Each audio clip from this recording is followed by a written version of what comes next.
Good afternoon everyone, I'm Nugraha from IPB University. First of all, I would like to thank the organizer for inviting me here to give this talk at the IPN International Packaging Symposium 2021. My topic is bio-nanocomposite film for food packaging application. So I'll begin with the introduction to explain what does bio-nanocomposite mean and the potential application in food packaging. And then I'll present technical aspect concerning nanomaterial and how to fabricate bio-nanocomposite film. And finally, I'll talk about safety aspect of using nanomaterial in food packaging. Okay, let's get started with bio-nanocomposite definition. Bio-nanocomposite are defined as composite material that consists of bio-based polymer and nanoscale materials. In this context, we need bio-based polymer as metric and nano material as filler. So why we need nanoscale material? So nanomaterial must have at least one dimension less than 100 nanometer, and at the nanoscale, there are new properties. There are new properties we can get in terms of physical properties such as melting point, chemical properties such as reactivity or functionality, and electrical properties such as conductivity, and for mechanical properties such as tensile strength, and also for optical properties. That's been the UV barrier and also the color. Okay, let's continue for the potential application of bio-nanocomposite in food packaging.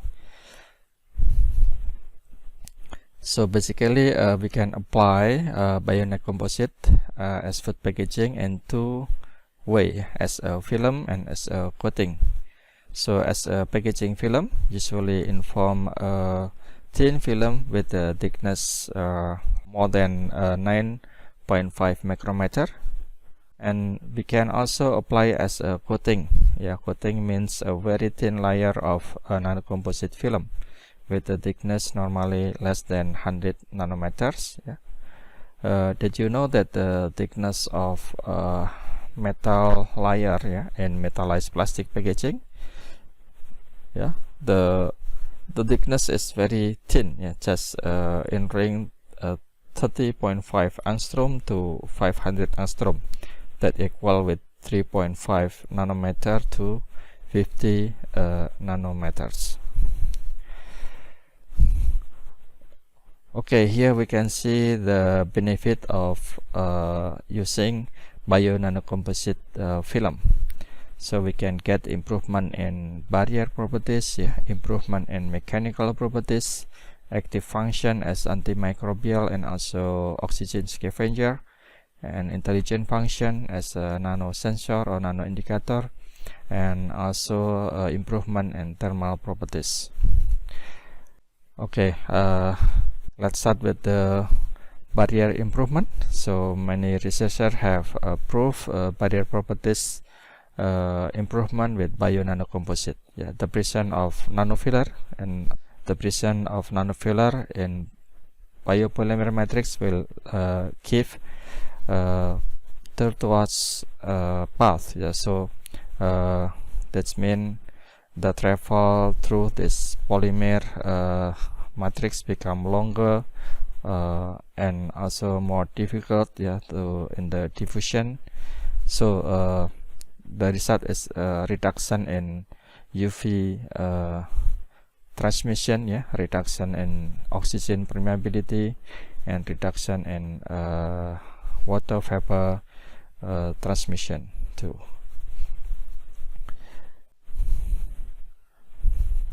Here is the example of improvement in oxygen barrier, which means there is the decrease in oxygen permeability.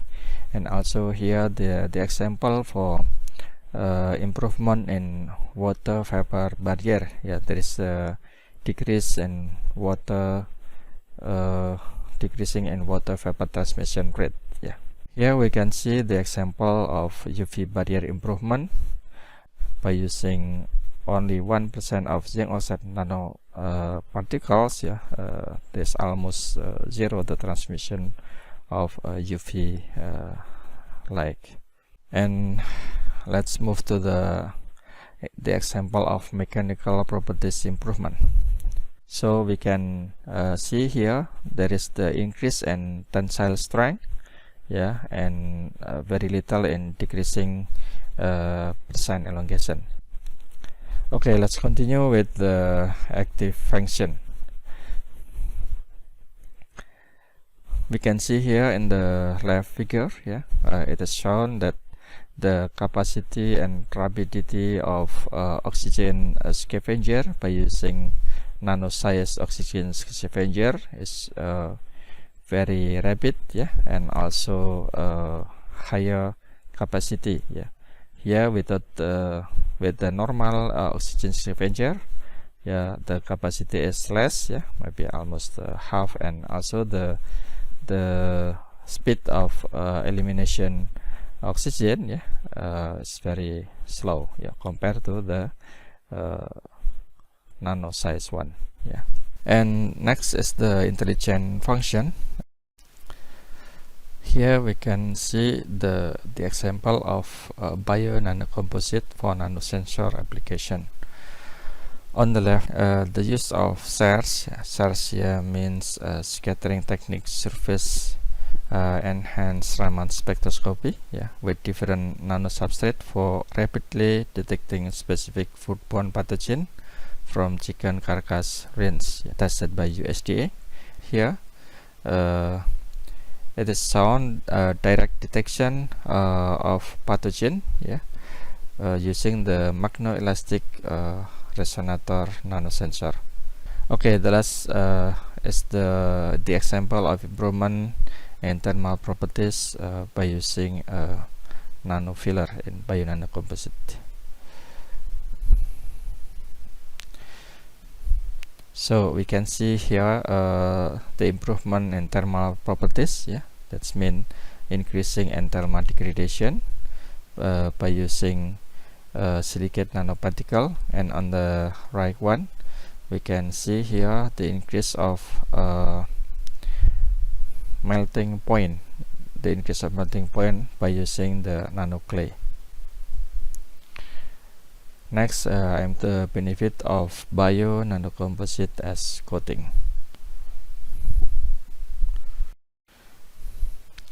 Here we can see the example of using bio nanocomposite as coating.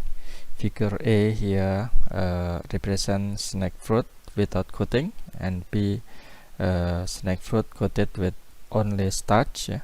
And figure C here snake fruit coated with starch and zinc oxide nanoparticles. So after 7 days of storage at refrigerator, we can observe here, yeah, very clearly that no spoil of snake fruit coated with starch or nano coating. Yes. Okay, let's continue to the technical aspect. Yeah, what are nanomaterial for food packaging? So we can see in this table, yeah, there are 3 types of nanomaterial. So the first is nanoscale in 1 dimension. For example, here is nanoclay, nanographene, yeah, or nanoseed, yeah. And the second one is nanoscale in 2 dimension. So for example, here is carbon nanotube, yeah, nanocellulose fiber or nanocellulose crystal, yeah, NCC. And for the third, nanoscale in all 3-dimensional. Yeah, so here the example is nanoparticle, yeah, nanoparticle metal oxide such as zinc oxide and titanium dioxide, and nanoparticle silver nanoparticle. And what is the benefit? Yeah, normally, at least the use of nanomaterial have more than 2 or 3 benefits. Yeah, for example, nanoclay. Yeah, when we use nanoclay, normally we can obtain improvement in barrier properties. Yeah, like the weight and so mechanical reinforcement. Yeah, and also we can improve in UV resistance, and also reduce cost, because normally the price of nanoclay is cheaper compared to the polymer itself. And here just the example, the price of nanoclay. Yeah, just very cheap. Yeah. And here for the price of nano zinc oxide. Yeah, and also the titanium dioxide. Yeah. Okay, let's continue with the fabrication, how to fabricate nano material. So basically there are 2 methods to produce nanomaterial that we call top down and bottom up. Yeah, top down means making smaller object from larger object. We can use mechanical methods, such as by using ball milling machine, and also by using physical laser ablation, and using hydrolysis. Yeah, this is specific for producing nanocellulose. And also for as a bottom up means making larger material from smaller component. So we can use here by using chemical synthesis, biosynthesis, and also green synthesis. Okay, let's move to the fabrication of bio nanocomposite film. How to prepare bio nanocomposite film. Okay, there are 3 methods for making bio nanocomposite. Yeah, namely here solution technique, in situ polymerization, and also matte compounding. So let's begin with the solution technique. For the solution technique, yeah, we must use the appropriate solvent for dissolving the biopolymer, make a solubilization of polymer. For example, water to dissolve starch, pectin, and carrageenan. To make a bio nanocomposite, yeah, we begin with dispersing nanoparticle in solvent and then add with the polymer. So during the solubilization, there is automatically nanoparticle will kept by the polymer. Yeah, so finally we can get the nanocomposite film after removing the solvent. Yeah, by evaporating the solvent we can get nanocomposite film. Okay, for in situ polymerization, yeah, we begin with dispersing nanoparticle in the monomer, yeah, naturally informed liquid such as lactic acid. Okay, the last technique to prepare bio nanocomposite film is matte compounding. So in this method, yeah, this method is potentially used in plastic industry. Yeah, we need equipment or machine, yeah, to use the matte compounding here. Normally we use matte compounder or extruder or maybe co-extruder, and also followed by thermoforming and injection molding, etc. So practically nanoparticle can be mixed with plastic additive first, yeah, to form master batch, and master batch blend with resin, yeah, plastic resin, to get the plastic, yeah, form into bottle, into the sheet, etc. So okay, finally we achieve the final sections about safety aspect. So according to the EFSA and FSA, yeah, concluded that no detectable migration of nanoclay from PET, yeah, and also if there is a migration, the migration is less than the limit of quantification. Okay, thank you for your attention.